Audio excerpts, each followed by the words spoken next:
Assalamualaikum warahmatullahi wabarakatuh. Yang terhormat Bapak Dr. Arif Tamasya, dosen pengampu pada Fakultas Kuliah Ekonomisika, dan saya mengatakan teman-teman yang sudah hadir pada presentasi kali ini. Selanjutnya perkenalkan nama saya Muhammad Syekh selaku MC pada presentasi kelompok. Selanjutnya saya akan mengenai anggota kelompok saya.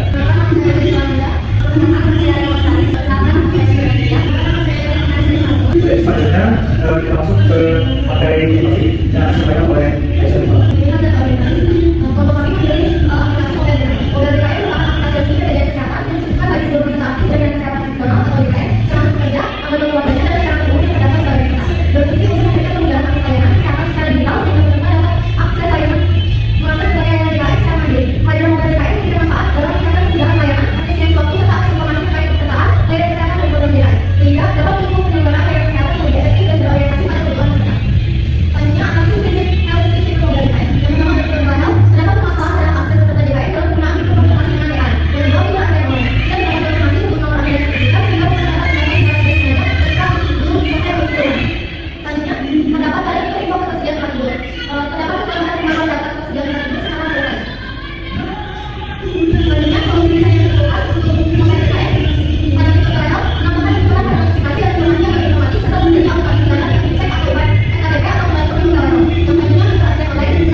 Yang kami gunakan yaitu yang pertama dengan dilakukan pemanfaatan silaturahmi UPDN Sesmas dalam tindakan sehari-hari khusus penulis instansi kartografi terakhir di sumber terakhir tahun terakhir.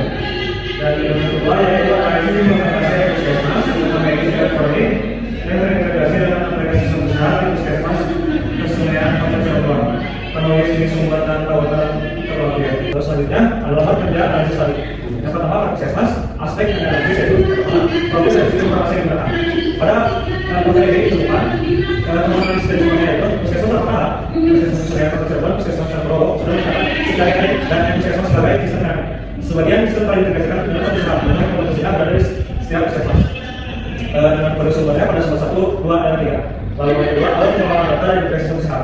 Pada pengelolaan data ini sekali lagi masih dimanfaatkan pada pendaftaran sehingga di pelayanan masih pengelolaan dan integrasi sebesar untuk mengenal tantangan dalam izin.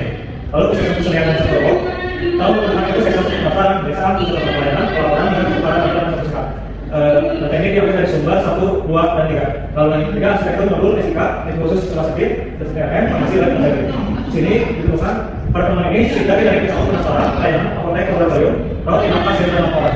Namun penerapannya masih terbatas pada pendaftaran jadi pelayanan masih menggunakan ketentuan manual. Lalu yang selanjutnya keempat tantangan yang mengatasi dan praktik terbaik. Semuanya itu sekali-kali masih menghadapi hal seperti fitur yang belum optimal, misalnya diagnosis dan distribusi data rilis yang masih manual serta masalah bisnis sosial. Lalu implementasi sistem dilakukan bertahap, namun masih berjalan integrasi BPJS sesuai dengan keterbatasan perangkat dan ICM. Yang kelima keamanan dan privasi data dengan sesuai regulasi. Implementasi anaknya dulu sebenarnya sesuai Permenkes tahun 2024. Tahun 2022 karena sebelum ini perlu integrasi proses diagnosis dan distribusi data rilis masih manual serta integrasi satu sehat umumnya.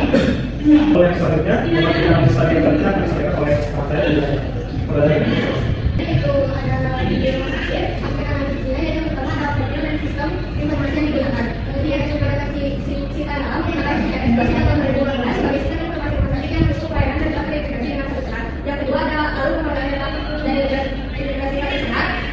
Kemudian yaitu agar data pasien dikelola melalui CPS dengan akses sesuai dengan penggunaan integrasi data sehat memastikan dan serta kematian dan serta isolasi umum aplikasi dan depan harga. Kemudian selanjutnya yaitu ada aspek modul SIK.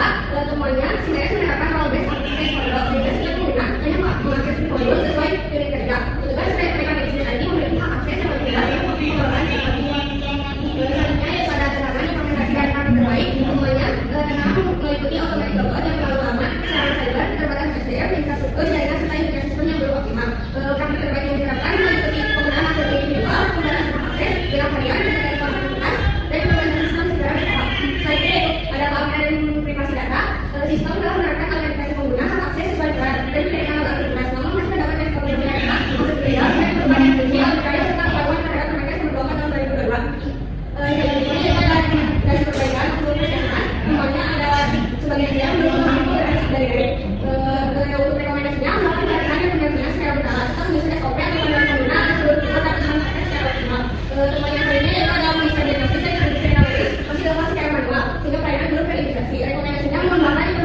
interpretation mendukung interpretasi data dan pengambilan keputusan pada sumber BPHIS 2. Yang kedua, contoh penerapan ESMOD atau etika posyandu di Indonesia.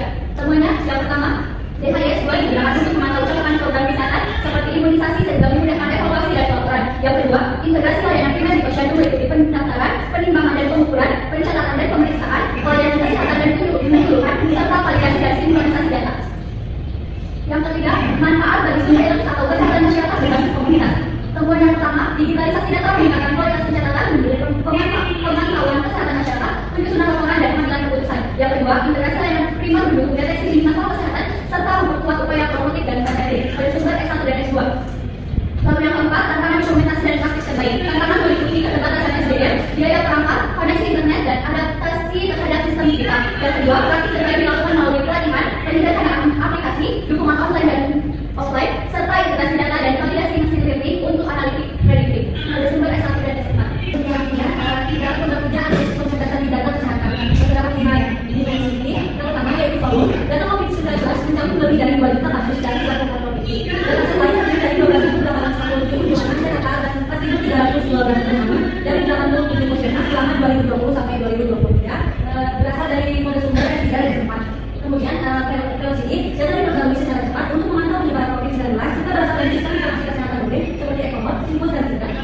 Selanjutnya terjadi, data berasal dari berbagai sumber seperti Peduli Lindungi, sampai COVID-19, Ecomodity, Mobility, Ecomod, Simpus, dan Sida yang mencakup data klinis, administratif, dan fasilitas kesehatan.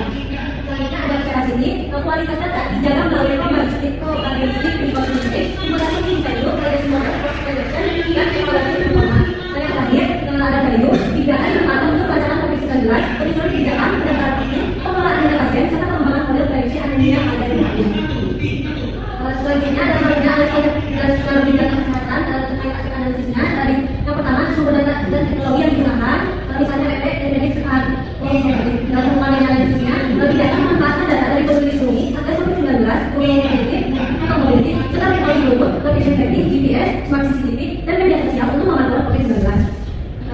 Yang kedua ada manfaat atau potensi pemanfaatan bagi pengambilan keputusan klinis atau manajerial.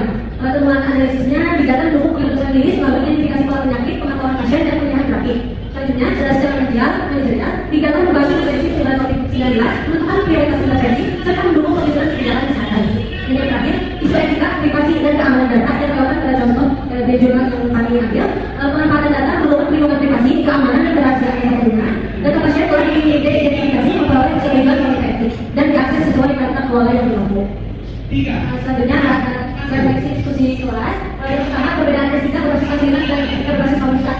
Jawabannya, etika berbasis fasilitas, misalnya puskesmas atau RS, mengelola data pelayanan pasien seperti identitas, diagnosis, tindak lanjut dan medis untuk mendukung pelayanan klinis, administrasi pelaporan, serta pengambilan keputusan. Sementara itu, etika berbasis komunitas mengumpulkan data langsung dari masyarakat melalui kader atau posyandu untuk pengetahuan kesehatan, deteksi masalah kesehatan, serta mendukung program promotif kesehatan. Yang kedua, dimensi yang paling menjadi tantangan menurut kami memiliki kreasi mana kualitas data kesehatan masih menghadapi kendala seperti data yang belum lengkap, duplikasi kesalahan kepolisian, perbedaan kesalahan pencatatan, dan keperluan jelas yang belum optimal. Kondisi ini mempengaruhi keadaan analisis data dan pengambilan keputusan pada kesehatan. Ya, saya kembalikan ke Wadah. Jadi untuk pemasaran oke sudah selesai.